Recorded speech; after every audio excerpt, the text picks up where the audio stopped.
हाँ भाई नमस्कार।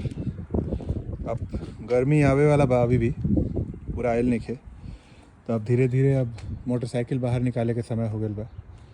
8 महीना से मोटरसाइकिल गराज में बंद रहे, बीच बीच में कभी कभार चालू कर देता नहीं है, जैसे कि बैटरिया एकर चलत रही। तो अब एकर समय आ गया बा बाहर निकले के।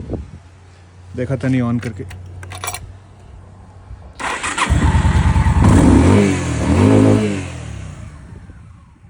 अब ये कर सफाई वफाई हुई, सब पूरा गंदा हो गया बा।